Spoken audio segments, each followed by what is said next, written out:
Salut les bieufs, la vidéo دياليوم غنقراو ensemble le premier chapitre de la boîte à merveilles, غنديرو l'analyse et le résumé ديالو et on va faire un petit quiz à la fin de la vidéo. ساعتين يلا نبداو.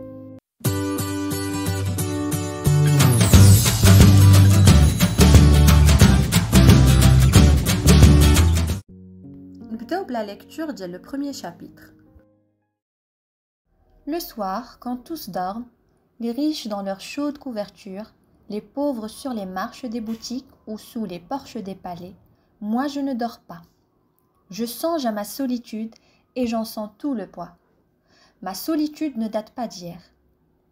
Je vois au fond d'une impasse que le soleil ne visite jamais, un petit garçon de 6 ans dresser un piège pour attraper un moineau, mais le moineau ne vient jamais. Il désire tant ce petit moineau. Il ne le mangera pas, il ne le martyrisera pas. Il veut en faire son compagnon. Les pieds nus sur la terre humide, il court jusqu'au bout de la ruelle pour voir passer les ânes et revient s'asseoir sur le pas de la maison et attendre l'arrivée du moineau, qui ne vient pas. Le soir, il rentre le cœur gros et les yeux rougis, balançant au bout de son petit bras un piège en fil de cuivre. Nous habitions Dar Chouafa, la maison de la voyante. Effectivement, au rez-de-chaussée, habitait une voyante de grande réputation. Des quartiers les plus éloignés, des femmes de toutes les conditions venaient la consulter. Elle était voyante et quelque peu sorcière. Adepte de la confrérie des Gnawa, gens de Guinée, elle s'offrait une fois par mois une séance de musique et de danse nègre. Des nuages de benjoin emplissaient la maison et les crotales et les guimbris nous empêchaient de dormir toute la nuit. Je ne comprenais rien au rituel compliqué qui se déroulait au rez-de-chaussée. De notre fenêtre du 2e étage, je distinguais à travers la fumée des aromates les silhouettes gesticulées. Elles faisaient tinter leurs instruments bizarres. J'entendais des youyous. Les robes étaient tantôt bleu ciel, tantôt rouge sang, parfois d'un jaune flamboyant. Les lendemains de ces fêtes étaient des jours mornes, plus tristes et plus gris que les jours ordinaires. Je me levais de bonne heure pour aller au Msid, école coranique située à 2 pas de la maison. Les bruits de la nuit roulaient encore dans ma tête, l'odeur du benjoin et de l'encens m'enivrait. Autour de moi rôdaient les Jnouns, les démons noirs évoqués par la sorcière et ses amis avec une frénésie qui touchait au délire. Je sentais les Jnouns me frôler de leurs doigts brûlants. J'entendais le rire comme par les nuits d'orage. Mes index dans les oreilles, je criais les versets tracés sur ma planchette avec un accent de désespoir. Les 2 pièces du rez-de-chaussée étaient occupées par la chouafa principale locataire. Au premier étage habitait Driss le Oued, sa femme Rahma, et leur fille d'1 an plus âgée que moi. Elle s'appelait Zineb et je ne l'aimais pas. Toute cette famille disposait d'une seule pièce. Rahma faisait la cuisine sur le palier. Nous partagions avec Fatma Bziouia le 2e étage. Nos 2 fenêtres faisaient vis-à-vis et donnaient sur le patio. Un vieux patio dont les carreaux avaient depuis longtemps perdu leurs émaux de couleur et qui paraissait pavé de briques. Il était tous les jours lavé à grande eau et frotté au balai de Doum. Les Jnouns aimaient la propreté. Les clientes de la chouafa avaient dès l'entrée une bonne impression de netteté et de paix qui invitait à l'abandon, aux confidences, autant d'éléments qui aidaient la voyante à dévoiler plus sûrement l'avenir. Il n'y avait pas de clientes tous les jours. Aussi inexplicable que cela puisse paraître, il y avait la morte saison. On ne pouvait en prévoir l'époque. Brusquement, les femmes cessaient d'avoir recours à des filtres d'amour, se préoccupaient moins de leur avenir, ne se plaignaient plus de leurs douleurs des reins, des omoplates ou du ventre. Aucun démon ne les tourmentait. La chouafa choisissait ces quelques mois de trêve pour s'occuper de sa santé propre. Elle se découvrait des maux que sa science ne pouvait réduire. Les diables l'hallucinaient, se montraient exigeants quant à la couleur des cafetans, l'heure de les porter, les aromates qu'il fallait brûler dans telle ou telle circonstance. Et dans la pénombre de sa grande pièce tendue de cretonne, la chouafa gémissait, se plaignait, conjurait, se desséchait dans des nuages d'encens et de benjoin.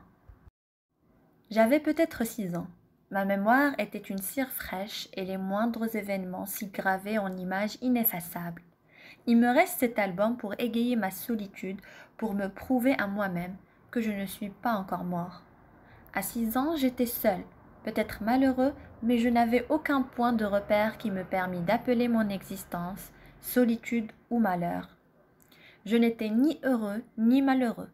J'étais un enfant seul. Cela, je le savais. Point farouche de nature, j'ébauchai de timides amitiés avec les bombards de l'école coranique. Mais leur durée fut brève. Nous habitions des univers différents. J'avais un penchant pour le rêve. Le monde me paraissait un domaine fabuleux, une féerie grandiose où les sorcières entretenaient un commerce familier avec des puissances invisibles. Je désirais que l'invisible m'admît à participer à ces mystères. Mes petits camarades de l'école se contentaient du visible, surtout quand ce visible se concrétisait en sucreries d'un bleu céleste ou d'un rose de soleil couchant. Ils aimaient grignoter, sucer, mordre à pleines dents. Ils aimaient aussi jouer à la bataille, se prendre à la gorge avec des airs d'assassins, crier pour imiter la voix de leur père, s'insulter pour imiter les voisins, commander pour imiter le maître d'école. Moi, je ne voulais rien imiter. Je voulais connaître. Abdallah l'épicier me raconta les exploits d'un roi magnifique qui vivait dans un pays de lumière, de fleurs et de parfums, par-delà les mers des ténèbres, par-delà la grande muraille. Et je désirais faire un pacte avec les puissances invisibles qui obéissaient aux sorcières afin qu'elles m'emmènent par-delà les mers des ténèbres et par-delà la grande muraille, vivre dans ce pays de lumière, de parfums et de fleurs. Mon père me parlait du paradis, mais pour y renaître, il fallait d'abord mourir. Mon père ajoutait que se tuer était un grand péché, un péché qui interdisait l'accès à ce royaume. Alors je n'avais qu'une solution, attendre. Attendre de devenir un homme, attendre de mourir pour renaître au bord du fleuve Salsabil. Attendre, c'est cela exister. À cette idée, je n'éprouvais certainement aucune frayeur. Je me réveillais le matin, je faisais ce qu'on me disait de faire. Le soir, le soleil disparaissait et je revenais m'endormir pour recommencer le lendemain. Je savais qu'une journée s'ajoutait à une autre. Je savais que les jours faisaient des mois, que les mois devenaient des saisons, et les saisons l'année. J'ai 6 ans. L'année prochaine, j'en aurai 7, et puis 8, 9 et 10. À 10 ans, on est presque un homme. À 10 ans, on parcourt seul tout le quartier. On discute avec les marchands, on sait écrire, au moins son nom. On peut consulter une voyante sur son avenir, apprendre des mots magiques, composer des talismans. En attendant, j'étais seule au milieu d'un grouillement de têtes rasées, de nez humides dans un vertige de vocifération de versets sacrés. L'école était à la porte de Drbnouala. Le fqih, un grand maigre à barbe noire, dont les yeux lançaient constamment des flammes de colère, habitait la rue Giaf. Je connaissais cette rue. Je savais qu'au fond d'un boyau noir et humide s'ouvrait une porte basse d'où s'échappait toute la journée un brouhaha continu de voix de femmes et de pleurs d'enfants. La première fois que j'avais entendu ce bruit, j'avais éclaté en sanglots parce que j'avais reconnu les voix de l'enfer telles que mon père les évoqua un soir. Ma mère me calma. « Je t'emmène prendre un bain, je te promets une orange et un œuf dur et tu trouves le moyen de braire comme un âne. » Toujours octant, je répondis. « Je ne veux pas aller en enfer. » Elle leva les yeux au ciel et se tut, confondue par tant de niaiseries. Je crois n'avoir jamais mis les pieds dans un bain mort depuis mon enfance. Une vague appréhension et un sentiment de malaise m'ont toujours empêché d'en franchir la porte. À bien réfléchir, je n'aime pas les bains morts. La promiscuité, l'espèce d'impudeur et de laisser aller que les gens se croient obligés d'affecter en de tels lieux m'en écartent. Même enfant, je sentais sur tout ce grouillement de corps humide, dans ce demi-jour inquiétant, une odeur de péché. Sentiment très vague, surtout à l'âge où je pouvais encore accompagner ma mère au bain mort, mais qui provoquait en moi un certain trouble. Dès notre arrivée, nous grimpâmes sur une vaste estrade couverte de nattes. Après avoir payé 75 centimes à la caissière, nous commençâmes notre déshabillage dans un tumulte de voix aiguës, un va-et-vient continu de femmes à moitié habillées, déballant de leurs énormes baluchons des cafetons et des mansourias, des chemises et des pantalons, des haies à glands de soie d'une éblouissante blancheur. Toutes ces femmes parlaient fort, gesticulaient avec passion, poussaient des hurlements inexplicables et injustifiés. Je retirai mes vêtements et je restai tout bête, les mains sur le ventre, devant ma mère lancée dans une explication avec une amie de rencontre. Il y avait bien d'autres enfants, mais ils paraissaient à leur aise. Couraient entre les cuisses humides, les mamelles pendantes, les montagnes de baluchons, fiers de montrer leur ventre ballonné et leurs fesses grises. Je me sentais plus seule que jamais.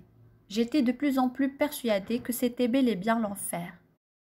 Dans les salles chaudes, l'atmosphère de vapeur, les personnages de cauchemar qui s'y agitaient, la température, finirent par m'anéantir.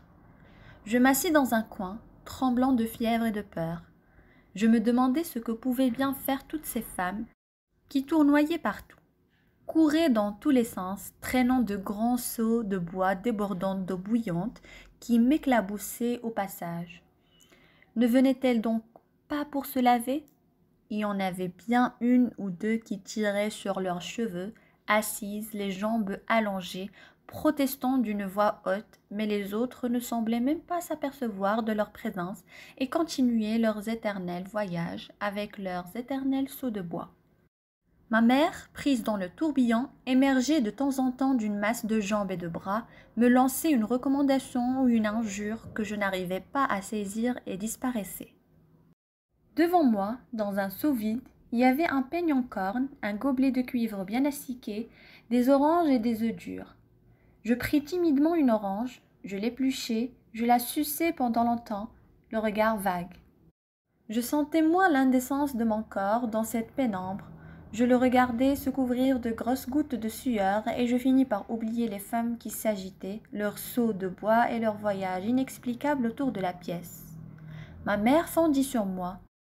Elle me plongea dans un seau d'eau, me couvrit la tête d'une glaise odorante et malgré mes cris et mes larmes me noya sous un flot d'injures et de feu. Elle me sortit du seau, me jeta dans un coin comme un paquet, disparut de nouveau dans le tourbillon. Mon désespoir dura peu, je plongeai la main dans le seau à provisions et je pris un œuf dur, gourmandise dont j'étais particulièrement friand. Je n'avais pas encore fini d'en grignoter le jeune que ma mère réapparut de nouveau. M'aspergea alternativement d'eau bouillante et d'eau glacée, me couvrit d'une serviette et m'emporta à moitié mort à l'air frais sur l'estrade au baluchon. Je l'entendis dire à la caissière « La lave-t-on, je te laisse mon fils, je n'ai pas eu encore une goutte d'eau pour me laver. » Et à moi « Habille-toi, tête d'oignon, voici une orange pour t'occuper. » Je me trouvais seule, les mains croisées sur mon ventre en flammes, plus bête que jamais au milieu de toutes ces inconnues et de leurs fastueux baluchons. Je m'habillai. Ma mère vint un moment m'entourer étroitement la tête dans une serviette qu'elle me noua sous le menton, me munit de toutes sortes de recommandations et s'engouffra dans les salles chaudes par cette porte qui me faisait face et d'où s'échappaient toutes sortes de rumeurs. J'attendis sur l'estrade jusqu'au soir. Ma mère finit par venir me rejoindre, l'air épuisé, se plaignant de violents maux de tête. Heureusement pour moi, ces séances de bain étaient assez rares. Ma mère ne voulait point s'embarrasser de l'enfant empoté et maladroit que j'étais. Pendant son absence, j'étais livrée à mes timides fantaisies.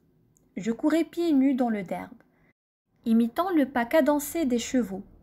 Je hennissais fièrement, envoyais des ruades. Parfois je vidais simplement ma boîte à merveilles par terre et j'inventoriais mes trésors. Un simple bouton de porcelaine me mettait les sens en extase. Quand je l'avais longtemps regardé, j'en caressais des doigts la matière avec respect. Mais il y avait dans cet objet un élément qui ne pouvait être saisi ni par les yeux, ni par les doigts, une mystérieuse beauté intraduisible. Elle me fascinait. Je sentais toute mon impuissance à en jouir pleinement. Je pleurais presque de sentir autour de moi cette étrange chose invisible, impalpable, que je ne pouvais goûter de la langue, mais qui avait un goût et le pouvoir d'enivrer. Et cela s'incarnait dans un bouton de porcelaine et lui donnait ainsi une âme et une vertu de talisman. Dans la boîte à merveilles, il y avait une foule d'objets hétéroclites qui, pour moi seul, avaient un sens.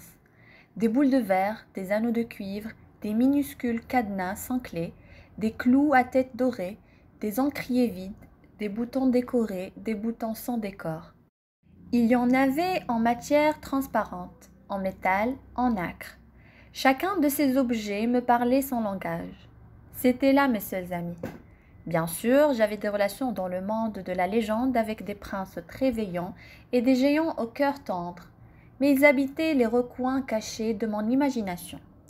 Quant à mes boules de verre, mes boutons et mes clous, ils étaient là, à chaque instant, dans leur boîte rectangulaire, prête à me porter secours dans mes heures de chagrin. Le lendemain du bain, ma mère ne manquait pas de raconter la séance à toute la maison avec des commentaires détaillés où abondaient les traits pittoresques et les anecdotes. Elle mimait les gestes de telle shérifa connue dans le quartier, la démarche de telle voisine qu'elle n'aimait pas, parlait avec éloge de la caissière ou se révoltait contre les masseuses, ces entremetteuses, mères des calamités, qui escroquaient les clientes sans leur apporter la moindre goutte d'eau. Le bain-mort était naturellement le lieu des potins et des commérages. On y faisait connaissance avec des femmes qui n'habitaient pas le quartier. On y allait autant pour se purifier que pour se tenir au courant de ce qui se faisait, de ce qui se disait. Il arrivait qu'une femme chantât un couplet et le couplet faisait ainsi son entrée dans le quartier. 2 ou 3 fois, ma mère assista à de vrais crépages de chignons. De telles scènes donnaient matière à des galas de comédie. Pendant une semaine, ma mère mimait devant les femmes de la maison, les amis de passage et les voisines, la dispute et ses phases multiples. On avait droit à un prologue suivi de la présentation des personnages, chacun avec sa silhouette particulière, ses difformités physiques, les caractéristiques de sa voix, de ses gestes et de son regard. On voyait naître le drame, on le voyait se développer, atteindre son paroxysme et finir dans les embrassades ou dans les larmes. Ma mère remportait auprès des voisines un gros succès. Je n'aimais pas beaucoup ces sortes d'exhibitions. L'excès de gaieté de ma mère était pour moi lié à de fâcheuses conséquences. Le matin, débordante d'enthousiasme, elle ne manquait jamais, le soir, de trouver quelque motif de querelle ou de pleurs. Mon père rentrait toujours tard. Il nous trouvait rarement de bonne humeur. Il subissait presque toujours le récit d'un événement que ma mère se plaisait à peindre avec les couleurs les plus sombres. Quelquefois, un incident de mince importance prenait des proportions de catastrophe. Ainsi en fut-il quand Rahma eut l'idée néfaste de faire sa lessive un lundi. Il était établi que ce jour-là appartenait exclusivement à ma mère. De bonne heure, elle occupait le patio, l'encombré d'auges de bois, de bidons qui servaient de lessiveuse, de seaux pour le rinçage et de paquets de linge sale. À peine vêtue d'un serwal et d'un vieux cafetan déchiré, elle s'affairait autour d'un feu improvisé, remuait le contenu du bidon à l'aide d'une longue canne, pestait contre le bois qui donnait plus de fumée que de chaleur, accusait les marchands de savon noir de l'avoir escroqué et appelait sur leur tête toutes sortes de malédictions. Le patio ne suffisait pas à son activité. Elle grimpait jusque sur la terrasse, tendait ses cordes, les soutenait à l'aide de perches de mûrier, redescendait brasser des nuages de mousse. Ce jour-là, ma mère m'expédia à l'école avec pour vêtement une simple chemise sous ma djellaba. Le déjeuner était sacrifié. Je devais me contenter d'un quartier de pain enduit de beurre rance, accompagné de 3 olives. Notre chambre même perdait son visage habituel. Les matelas gisaient là sans couverture, les coussins n'avaient plus d'enveloppe et la fenêtre semblait nue sans son rideau semé de fleurettes rouges. La soirée était consacrée au pliage des vêtements. Ma mère prenait une chemise toute froissée et sentant le soleil, la déployait sur ses genoux, la regardait par transparence, la pliait, les manches à l'intérieur avec application, presque avec gravité. Parfois, elle faisait une reprise. Elle n'aimait guère la couture et moi-même. Je préférais la voir tirer sur ses cardes ou tourner son rouet. L'aiguille, instrument particulièrement citadin, représentait à mes yeux un symbole de mollesse. Il était de tradition dans notre famille que le métier féminin noble, par excellence, consista à travailler la laine. Manier l'aiguille équivalait presque à un reniement. Nous étions fascis par accident, mais nous restions fidèles à nos origines montagnardes de seigneurs paysans. Ma mère ne manquait jamais d'évoquer ses origines lors des querelles avec les voisines. Elle osa même soutenir devant Rahma que nous étions d'authentiques descendants du prophète. « Il existe, dit-elle, des papiers pour le prouver, des papiers gardés précieusement par l'imam de la mosquée de notre petite ville. Qui es-tu, toi, femme d'un fabricant de charrues, sans extraction pour oser mettre ton linge plein de poux près du mien fraîchement lavé? Je sais ce que tu es, une mendiante d'entre les mendiantes, une domestique d'entre les domestiques, une va-nu-pieds crottée et pouilleuse, une lécheuse de plats qui ne mange jamais à sa faim. Et ton mari, parle-moi de cet être difforme à la barbe rangée de mythes, qui sent l'écurie et brée comme un âne. Que dis-tu? En parler à ton mari? Est-ce que moi je crains ton mari? Qu'il vienne, je lui montrerai de quoi peut être capable une femme de noble origine. Quant à toi, arrête tes piéments et ramasse tes ardes. Toutes les voisines témoigneront en ma faveur. Tu m'as provoqué. Je ne suis pas une petite fille pour me laisser insulter par une femme de ton espèce. De notre fenêtre, du deuxième étage, pâle d'angoisse et de peur, je suivais la scène, alors que ma mémoire d'enfant enregistrait les phrases violentes. Le soir, tout abruti de sommeil, j'entendis mon père monter l'escalier. Il entra selon son habitude, se dirigea vers son matelas posé à même le sol. Ma mère prépara le souper, posa la table ronde, le plat de ragoût et le pain. On sentait qu'elle boudait. Mon père se mit à manger sans poser de questions. Ma mère boudait toujours. Puis elle leva brusquement la voix et dit « Ça ne te fait rien à toi qu'on nous traîne d'embout, qu'on nous insulte, qu'on insulte nos nobles origines, nos ancêtres, qui faisaient trembler les tribus? Cela ne te fait rien que les gens de basse extraction tentent de souiller, par des paroles inconvenantes, notre famille qui compte parmi ses morts des hommes courageux, des chefs, des saints et des savants ?» Toujours silencieux, mon père continuait à manger. Ma mère recommença. « Oui, tout cela ne te fait rien, que ta femme subisse tous les affronts. Ton appétit n'en est pas affecté, et tu manges comme à l'ordinaire. Moi, j'ai tellement de peine sur le cœur que je ne mangerai plus jamais de ma vie. » Ma mère, se cachant le visage dans ses deux mains, poussa un long sanglot et se mit à pleurer à chaudes larmes.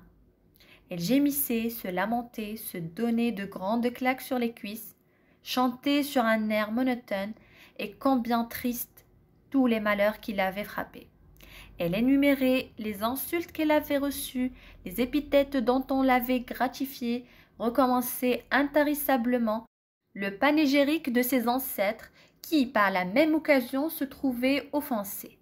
Mon père, rassasié, but une gorgée d'eau, s'essuya la bouche, tira à lui un coussin pour s'accouder et demanda « Avec qui t'es-tu encore disputé ?» La phrase eut sur ma mère un effet magique. Elle cessa de pleurer, releva la tête et avec une explosion de fureur s'adressa à mon père. « Mais avec la gueuse du premier étage, la femme du fabricant de charrues, cette dégoûtante créature a souillé mon linge propre avec ses guenilles qui sentent les tables. Elle ne se lave jamais d'ordinaire, elle garde ses vêtements 3 mois, mais pour provoquer une querelle, elle choisit le lundi, mon jour de lessive. Pour sortir, c'est haillons. Tu connais ma patience, je cherche toujours à aplanir les difficultés, je ne me départis jamais à ma courtoisie coutumière, je tiens cela de ma famille, nous sommes tous polis. Les gens qui nous provoquent par des paroles grossières perdent leur temps. Nous savons conserver notre calme et garder notre dignité. Il a fallu cette pouilleuse. » La voix de Rahma troua la nuit. « Pouilleuse? Moi? Entendez-vous, peuple des musulmans? La journée ne lui a pas suffi. Les hommes sont maintenant dans la maison et pourront témoigner devant Dieu qui de nous deux a dépassé les limites des convenances. » Ce qui se passa après ne peut être décrit par des mots. Ce furent d'abord des cris aigus et prolongés, des vociférations, des sons sans suite et sans signification. Chacune des antagonistes penchée hors de sa fenêtre, gesticulait dans le vide, crachait des injures que personne ne comprenait, s'arrachait les cheveux. Possédée du démon de la danse, elle faisait d'étranges contorsions. Voisins et voisines sortirent de leur chambre et mêlèrent leurs cris aux cris des furies. Les hommes, de leur voix grave, les exhortaient au calme, insistaient pour qu'elles maudissent solennellement Satan. Mais ces sages conseils les excitaient davantage. Le bruit devint intolérable. C'était une tempête, un tremblement de terre, le déchaînement des forces obscures, l'écroulement du monde. Je n'en pouvais plus. Mes oreilles étaient supplices, mon cœur dans ma poitrine heurtait avec force les parois de sa cage. Les sanglots m'étouffèrent et j'écroulai aux pieds de ma mère sans connaissance. ندوزو دابا l'analyse ou le résumé du chapitre. اذا في عوض ما نبقاو نكتبوا دي فراز نطولوا علينا بلا فايده غنحاولوا نديروا على شكل اون كارت مونتال باش يسهل عليكم تفهموه وتعقلوا عليه مزيان. دونك في هذا لو شابيتر سيدي محمد اللي هو لو ناراتور يعني هو اللي كيعاود لنا القصه هضر لينا في الاول على سون انفانس يعني الطفوله ديالو وعلى سا سوليتود يعني الوحده اللي كان كيعيش فيها بحيث انه كان ديما كيحس براسو وحيد ما كانوش عنده لي زامي وكانوا عنده دي زامي سبيسيال اللي غنهضروا عليهم من بعد. اذا بدا في الاول بلا ديسكريبسيون دو لا ميزون اي الوصف ديال الدار اللي كانوا كيعيشوا فيها وديال لي فوازان ديالهم يعني الجيران. دونك لا ديسكريبسيون دو لا ميزون اي دي لوكاتير يعني الوصف ديال الدار والكرايه اللي فيها. دونك هو شرح لينا بلي الدار معروفه باسم دار الشوافه حيت كانت ساكنه معاهم اون فويونت يعني شوافه في لو ريد شوسي سميتها كنزه. دونك فوالا درنا هنايا لا فويونت كنزه في لو ريد شوسي يعني السفلي والدار كيف كتشوفوا هنايا فيها السفلي اللي هو لو ريد شوسي بروميير ايطاج au deuxième étage. إذن في premier étage ساكنة رحمة son mari اللي هو راجلها دريس العواد et leur fille بنتهم سميتها زينب.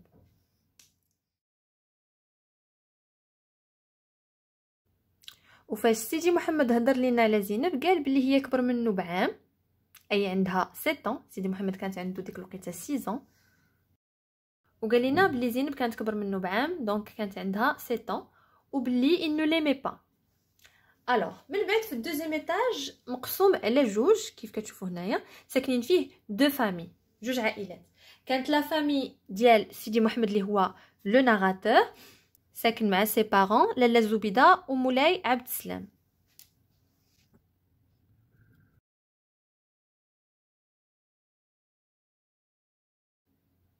ولا فامي الاخرى هي فاطمه بزيويه و سون ماري علال.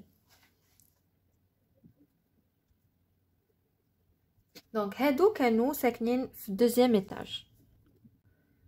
دونك سيدي محمد بقى كيهضر لنا على لا فويونت وعلى سي ريتويل اي سي زابيتود يعني الطقوس والعادات ديالها اللي كانت كدير في الدار بحال لا سيونس دو ميوزيك اي دو دانس اللي كانت كدير اون فوا بار موا بلا بريزونس ديال قناوه واللي كيبقى سيدي محمد يتفرج فيهم من لا فenêtre دو لور ميزون.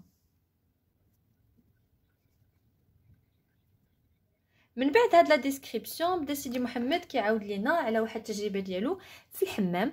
دونك il évoque le souvenir du bain mort اللي هو الحمام. وردوا البال كيفاش كتكتب مور هنايا ام ا يو ار او ماشي بحال مور الموت لا مور دونك ام او ار تي سي با لا ميم شوز. هنايا لو بان مور اللي هو الحمام كيتكتب بحال هكذا. الوغ سيت اكسبيريونس كانت خايبه بزاف لدرجه انه وصفها بلونفير جهنم. قال اوسي ان هذا الحمام بالنسبه ليه هو مكان ديال النميمه. دونك قال que c'est le lieu des potins et des commérages. وبلي لو لوندومان دو بان يعني الغد ليه كتبقى سا مير كتعاود للدار كامله اشنو جرى في الحمام وكتعيب في لي فام الاخرين بالتفاصيل وهادشي ما كانش كيعجب لو ناراتور اللي هو سيدي محمد. دونك لو لوندومان دو بان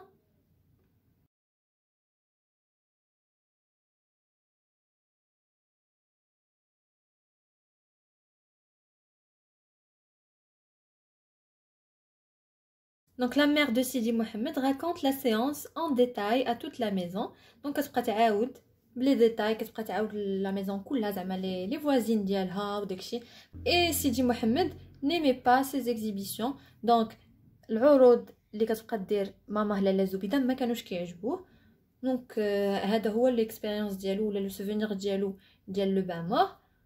هنا لو ناراتور عاوتاني دار لينا اون ديسكريبسيون هاد المره لسا بواط ا ميرفاي، اي وصف لينا هذيك لا بواط ديالو اللي كان كيجمع فيها شي حويجات. دونك كيف قلنا هاد البواطه ديالو كان كيجمع فيها شي حويجات اللي كان عندهم معنى ليه هو بوحدو، لدرجه انهم معتبروهم هما صحابو وكانوا عباره على دي زوبجي عاديين.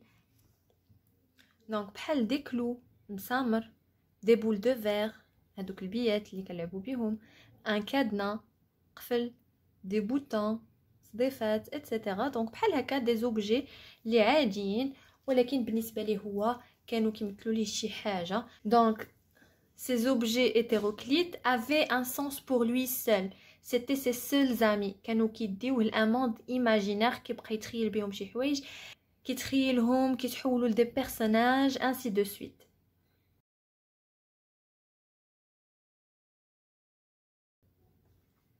دونك هو كان معتبر هاد لي زوبجي هيتيروكليت هما لي زامي ديالو، حيت كيف قلنا في الاول il n'avait pas d'amis, il était solitaire. دونك هادو هما اللي كانوا سي زامي. واخر حاجه هضر لينا عليها سيدي محمد في هذا لو شابيتر هي لا ديسبوت انتر رحمه et لالا زبيده.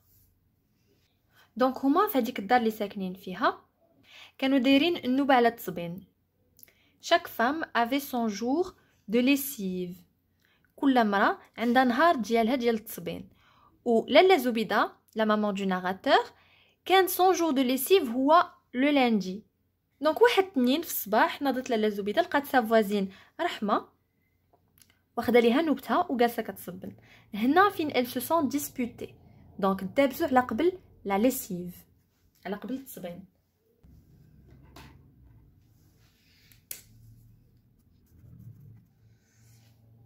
Donc voilà, هنا كانت la cause de la dispute هي la lessive. Alors, il faut savoir que la dispute كانت deux fois. مرة le matin ملي كانوا les femmes بوحدهم في الدار، و la deuxième fois c'était le soir ملي رجعوا les hommes من الخدمة. هنا كانت لالا زبيدة كتعاود son mari وسمعتها رحمة وبداو كيتغاوتوا عاوتاني. إذا كان هذا هو لو ريزومي ديال لو شابيتر 1. وباش نشوفكم واش فهمتوا مزيان غنديرو ان بوتي كويز. Donc, on commence par la première question. Quel âge a le narrateur?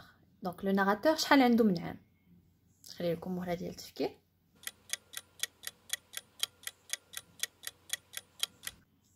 Donc, كنا قلنا بلي le narrateur a 6 ans. La deuxième question, où habitait le narrateur?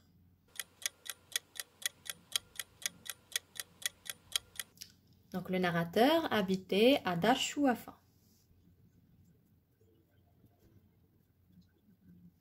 Troisième question, qui habitait au rez-de-chaussée? شكون اللي كيسكن في السفلي؟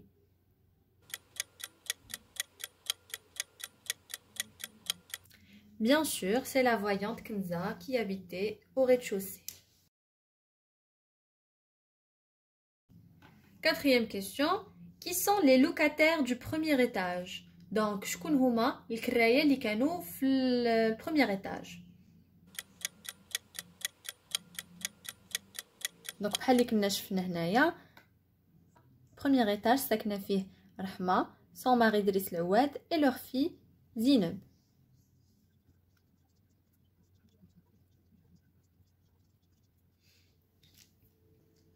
La cinquième question, à quoi le narrateur compare-t-il le bain mort? دونك فاش سيدي محمد هضر لينا على الحمام قارنوا لينا بشي حاجه. شنو هي هذيك الحاجه؟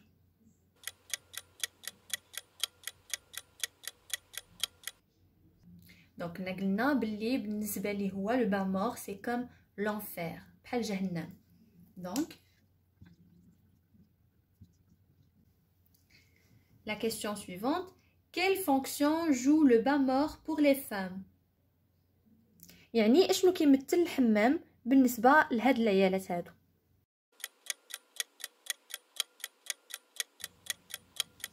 دونك بحال اللي قلنا هنايا سي سا لا ريبونس. دونك سي ان lieu de potin et de commérage. La question suivante, quelle est la cause de la dispute entre Rahma et لالا زبيدة؟ دونك كيف كنا قلنا ان لالا زبيدة و رحمة كانوا تناقشوا دابزو. دونك quelle était la cause اشنو كان السبب فهاد المدابزه اللي كانت بيناتهم.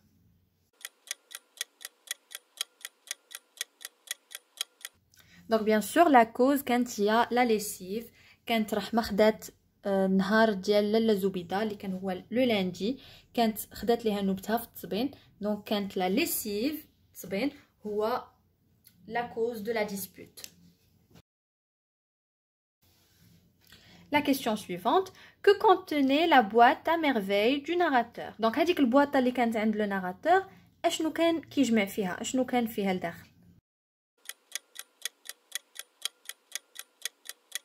Donc c'était des objets hétéroclites. La question suivante, comment considère-t-il les objets hétéroclites de sa boîte à merveilles? Donc كيفاش كان كيعتبرهم هاد les objets hétéroclites اللي كانوا في la boîte à merveilles ديالو، كيفاش كان كيعتبرهم سيدي محمد؟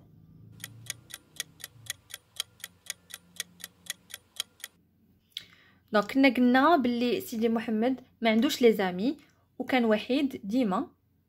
دونك كان معتبر هاد لي زوبجي hétéroclites اللي في la boîte à merveilles ديالو هما ses vrais amis. Donc il les considère ses amis tout simplement.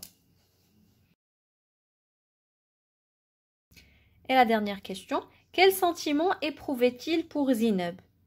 Donc شنو هو الشعور اللي كان عنده تجاه زينب لا voisine ديالهم اللي كانت ساكنه في le premier étage.